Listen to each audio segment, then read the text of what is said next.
When you are tired, you should learn to rest, not give up. Pag pagod ka, matuto kang magpahinga, huwag kang susuko. Napakadami sa atin kasi pag pagod na, ano yung nakikita nilang solusyon? Sumuko. Ayaw na. Sa bagay, hindi natin masisisi kamukha ang isang breadwinner, mag-isang nagtatrabaho, sinakripisyo ng sarili, hindi na nga nag-asawa, nakalayo sa pamilya, nag-abroad, palaging nagpapadala ng pera, habang yung kanyang mga kapatid hindi nagtatrabaho, umaasa lahat sa kanya. Di ba nakakapagod yun?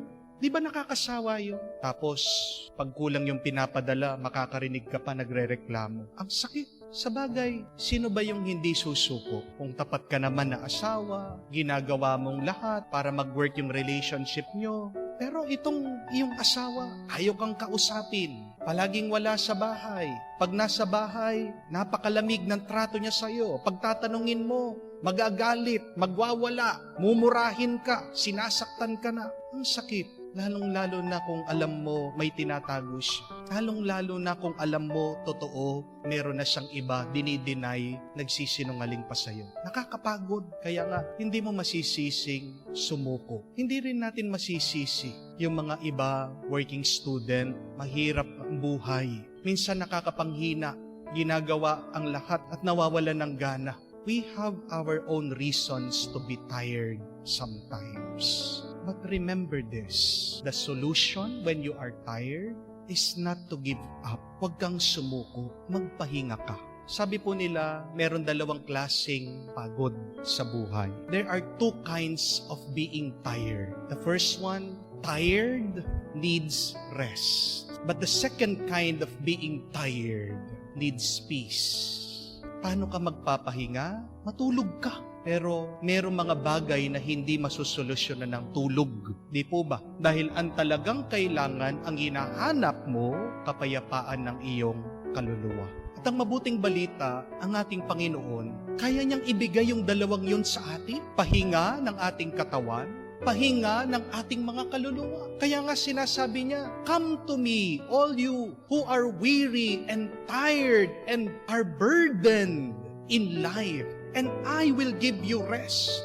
Anong klaseng pagod ang meron ka sa iyong buhay? Kayang ibigay yan ng Diyos. Pagod ng iyong pangangatawan dahil sobrang stress ka na, sobrang pagod ka na, may sakit ka na. Go to the Lord. God will give you rest. Napapagod na ang iyong damdamin, ang iyong puso, ang iyong kaluluwa dahil sa napakaraming problema, dahil sa napakarami mong iniisip, dahil nasasaktan ka na. Go to the Lord still because Jesus could provide you peace. Only God can give us rest in body and soul. That is the good news and that is the reminder for us.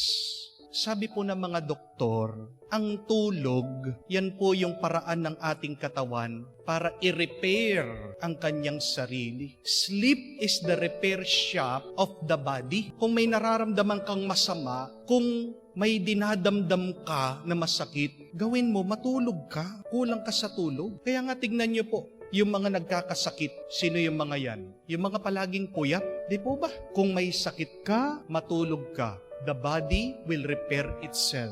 The body will heal itself. Pero ano po yung repair shop ng ating kaluluwa? Yan po yung dasal. When we pray, our prayer, our communion with God helps heal our broken hearts. Prayer helps heal our broken spirits and soul. Sino yung mga may sakit sa kaluluwa? Yung mga nabubuhay sa kasalanan. Yan din yung mga taong lulong sa bisyo. Hindi nagdarasal. Hindi nakikinig sa salita ng Diyos. Hindi sila gagaling dahil hindi sila lumalapit sa Diyos. Hindi sila mapapabuti. Hindi sila maghihilo dahil hindi sila lumalapit sa Diyos. Hindi nila binubuksan ang kanilang sarili sa Diyos. Napakaganda po. Basahin nyo. 1 Peter chapter 5 verse 7. Sabi niya, "Cast all of your worries and anxieties on God because God cares for us." Kung may sakit ang iyong kaluluwa, lumapit ka lang sa Diyos. Iangat mo sa Diyos, ibigay mo sa Diyos, buksan mo sarili mo sa Diyos. tutulungan ka niya. Pero yan yung problema din ang napakarami sa atin. Pagod na ang katawan, dinadagdagan pa ng kasalanan. Amen? Kala kasi, yung pagkakasala, yan yung sagot para mapahinga ang kanilang sarili. Pero hindi. Na-stress ka na nga sa trabaho mo. Kala mo, yung pag-iinom-inom mo, yung pagsusugal-sugal, nakakaalis ng stress, nakakaalis ng problema, nakakaalis ng pagod. Pero hindi. Di po ba? Uminom ka, nalasing ka, sasakit ang ulo mo. Sumusugal ka, libangan lang naman po, Father eh. Libangan pa ba? Kung ang dami-dami ng pera ng natatalo, dumodoble yung problema. Bakit nagkaroon ng kalaguyo? Nai-stress din daw sa trabaho. Stress reliever. Talaga? Lalo dumodoble yung problema. Dahil nag-aaway sila na talagang misis niya. Yan yung nakakalungkot, di po ba? Oo, hindi nga sumuko. Pero may mas malala na ginagawa pagpagod. Babad sa kasalanan. Yan yung nakakalungkot. When you are tired, learn to rest.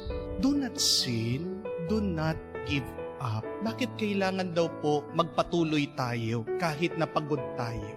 Ito yung tandaan niyo. Dahil pagpagod ka, isa lang ibig sabihin yan. Marami ka nang nagawa. Marami ka nang pinagpaguran. At pagpagod ka, ano pang ibig sabihin? Konti na lang, matatapos na. Di po ba?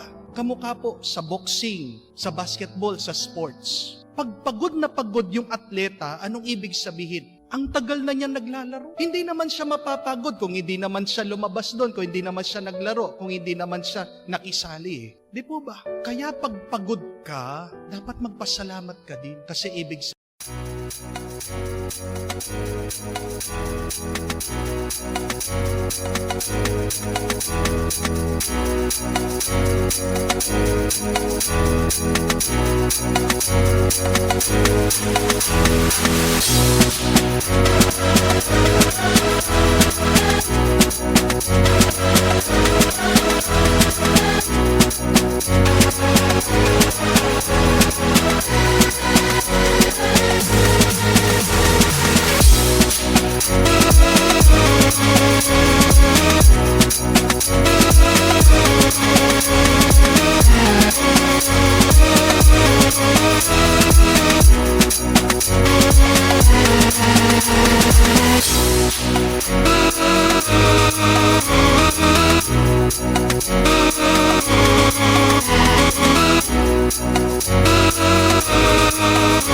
sabihin, nagtrabaho ka, nagbanat ka ng buto, pero ipagpatuloy mo yung mabuting ginagawa mo. Huwag kang susuko at huwag kang magpapalinglang, magpapatukso. Bakit? Konti na lang. Matatapos na yung pinagpapaguran mo yung trabaho mo at makakamtan mo na ang gantimpala at ang bunga ng iyong sakripisyo. If you have to stop, if you have to rest, then do it.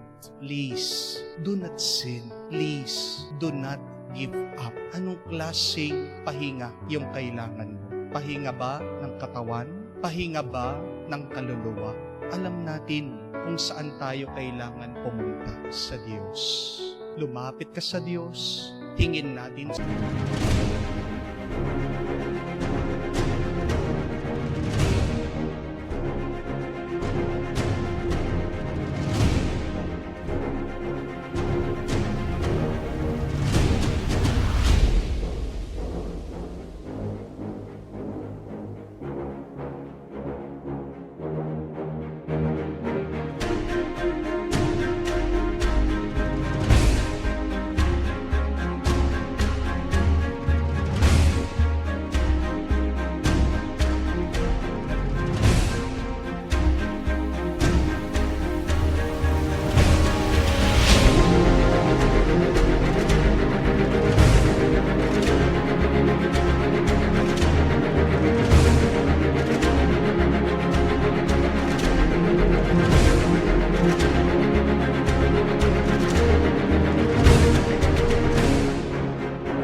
Diyos ang grasya ng kanyang kapayapaan. Tiwala, papalakasin ka niya.